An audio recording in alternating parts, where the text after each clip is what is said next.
Bonjour à tous, j'espère que vous allez bien. Dans cette vidéo tutoriel, nous allons voir comment alimenter une LED sur 220 volts 50 Hz.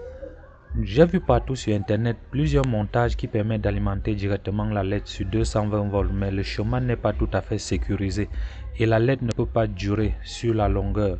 Donc nous allons voir dans cette vidéo comment vous pouvez bien alimenter la LED sous une tension de 220 volts de telle en sorte que ça peut perdurer sur le temps sans toutefois griller la LED et également sécuriser les usagers qui peuvent passer tout autour sans être choqués. Vous pouvez très rapidement voir ces genres de montage dans vos rallonges que vous avez à la maison, donc vos distributeurs, vos rallonges qui sont à la maison. Il y a une LED dessus qui indique la présence du secteur. Si vous posez la main dessus, vous ne pourrez pas être choqué. Donc nous allons voir exactement comment vous pouvez faire le bon montage de ça dans cette vidéo tutoriel. Donc vous allez prendre la LED, comme je disais précédemment dans une précédente vidéo, vous allez mettre en opposition, en parallèle aux bornes de la LED, une diode de redressement du type 1N4007, de telle en sorte que lorsque nous serons à l'alternance positive, la LED va conduire et va briller. Par contre, la diode sera bloquée. Et maintenant, lorsque nous serons à l'alternance négative, la diode va s'éteindre et la diode va entrer en conduction et la LED va s'éteindre. Ainsi donc, va supporter la tension inverse répétitive maximale qu'on aurait soumis en parallèle qu'on aurait soumis à la LED. Ainsi donc, la LED sera protégée et ne va pas griller. Si vous ne mettez pas cette LED en parallèle avec cette diode avec la LED, vous allez détruire la LED lorsque la tension sera à l'alternance négative.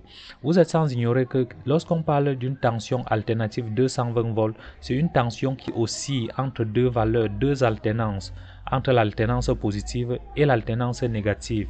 Ainsi donc, à l'alternance positive, la LED va briller et à l'alternance négative, la LED va s'éteindre.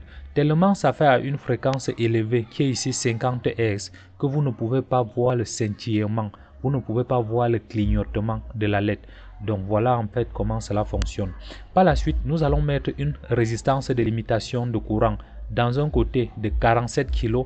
Ensuite, nous allons prendre une seconde résistance de 22 kg et mettre en série. Cela va former un circuit d'une résistance en série. Donc si vous prenez la loi de Maille, de la seconde loi de Kirchhoff que nous avions vu récemment, pour calculer la valeur de la résistance qu'il faut pour protéger une LED, vous allez voir que la plage de la valeur de résistance qu'il faut pour limiter le courant qui circule dans la LED doit être située entre 500 et 100 kg. Donc si vous descendez un peu en deçà de 100 kg, la LED va briller plus rapidement et à la longue va vite se détruire. Donc une fois le montage terminé, nous allons prendre un jack de connexion sur la ligne 220 volts et nous allons connecter sur le connecteur.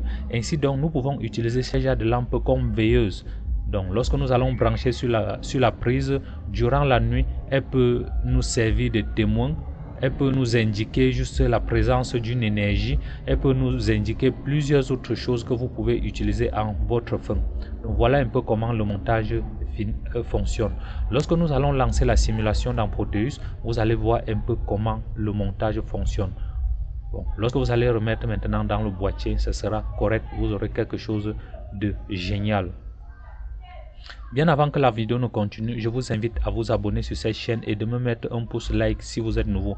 Mettez-moi en commentaire la façon par laquelle vous procédez pour protéger vos LED avant de connecter sur le secteur. Donc voilà le module qui est enfin terminé. Nous pouvons connecter sur le secteur sans souci. Vous êtes sans ignorer que ce type de montage n'a aucune isolation galvanique avec le secteur. À tout moment, il y a la tension aux bornes de chaque LED. Donc tous les circuits sont soumis au même potentiel.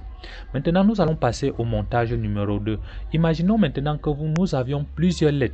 En lieu et place de brancher une seule LED pour protéger, nous allons alimenter maintenant plusieurs LED et ça va former peut-être un système comme une plaque d'ampoule économique à LED. Comment est-ce que nous pouvons protéger pour faire le montage? Ce sera toujours la même chose. Nous allons maintenant cette fois-ci réaliser ce qu'on appelle très souvent une alimentation sans transformateur. Donc, je tiens toujours à rappeler que ces genres de montage sont ce genre de montage est risqué car tous les points sont équipotentiels. Il n'y a aucun transformateur d'isolement. Si vous mettez la main n'importe où sur le circuit, vous pouvez être choqué.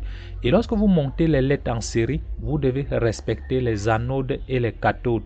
Respecter de telle en sorte que l'anode de la précédente diode touche la cathode de la diode suivante ou bien la LED. Donc l'anode de la LED précédente touche la cathode de la LED suivante.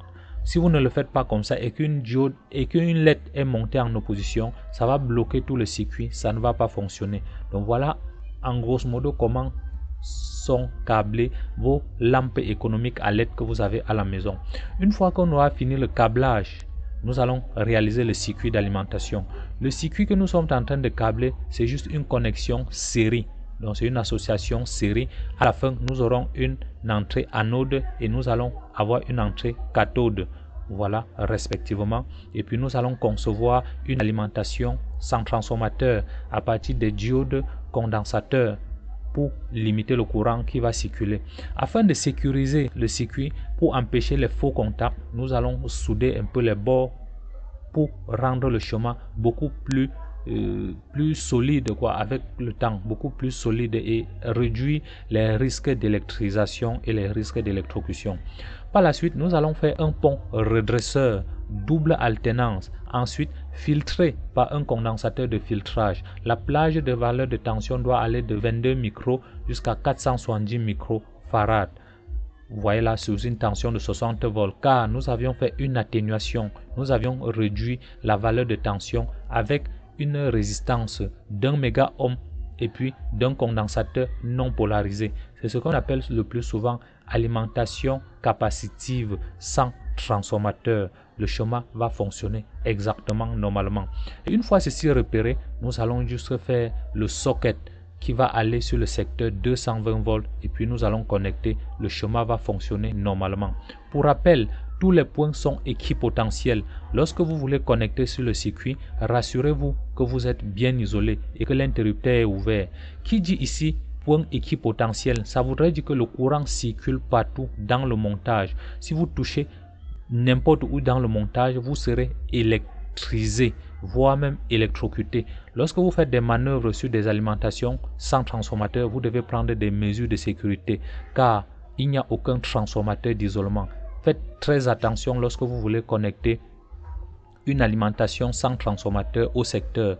De préférence, il faut avoir des gants, des lunettes, bref, tous vos équipements de protection individuelle avant de connecter une alimentation sans transformateur au secteur. Sinon, vous courez des risques très majeurs. Et à la fin, lorsque vous allez alimenter, ça va briller comme ça. Vous avez l'impression que c'est en train de clignoter.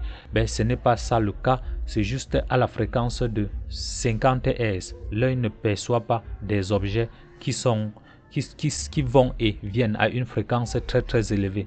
Alors les gars, j'espère que vous avez aimé cette vidéo. Si tel est le cas, mettez-moi un pouce like et abonnez-vous à la chaîne si vous êtes nouveau.